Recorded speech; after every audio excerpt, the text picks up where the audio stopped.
Another key concept that we need to jump into in understanding tension is joints.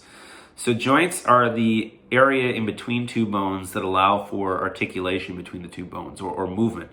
So in our elbow example, it is this elbow joint that that connects the forearm to the upper arm and allows for the movement of the forearm.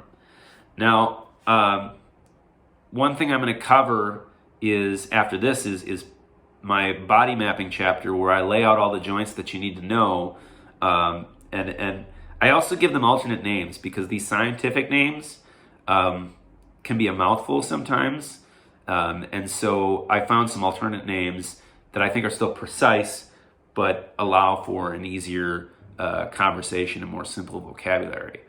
But when we're going back to our castle example, you have the muscles that pull the tendons that are attached to the tendon that is attached to the bone, and that causes the bone to be pulled up. The joint is that point of articulation. You can think about it as like if this is a drawbridge, if the camera is the other side of the moat, and then this is the side of the moat with the castle, the joint is the part that's still attached to the castle as it gets raised up. That's kind of the analogy that I like to use. And there's a whole bunch of joints that we're going to need to cover, but we'll get there in the next video. For right now, this sort of basic understanding of muscles, tendons, bones, joints, and proprioception will help us set us up for that. One thing to keep in mind too is that when you're talking about muscular exertion, usually when a joint moves, the tension that you're going to feel is going to be around and behind the joint.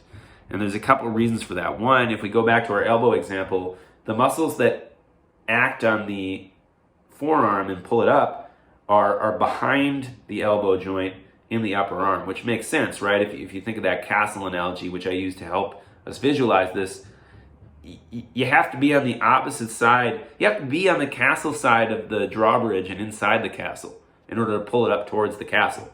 So that's sort of one intuitive art. The other thing too is that sometimes muscles and skin and your body that gets moved around it, around the joint, also has some feeling too, just say from skin stretching. So like when you flex the wrist, you might feel some muscle exertion in a number of different places, because when you flex the wrist, it acts on some muscles that affect the fingers, or some tendons that affect the fingers, so it stretches those muscles. It also stretches skin, so you're going to be feeling that too. So in addition to where you're always going to see some exertion, if we go back to our wrist example, there's going to be some exertion in the forearm, because that's where the muscles are that act on the wrist. There's going to be some stretching of the extensor muscles that extend the wrist back up, and those are all behind, but you might also feel on top of and in front of some things, because skin is being stretched and different things are happening. And so that's another important concept to keep in mind as well, is that typically and that's where the joints and the proprioception kind of meet to create a method for teaching you how to feel. I think I said in one of the prior videos that I'm not making a method. That might be semi-true. I'm not making a guitar method book, but there is definitely a component of this that is a method for teaching you how to develop your proprioception, refine it, and how to use it in the context of guitar technique.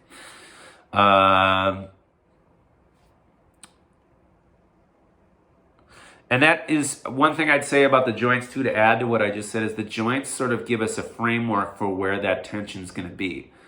So if we're doing a wrist motion, we have a pretty good idea of where some of the tension is going to be. If we're doing the elbow, we know that there's going to be some tension in the upper arm, because that's the muscles that operate on it too. Let's see here. Let me just check my notes real quick.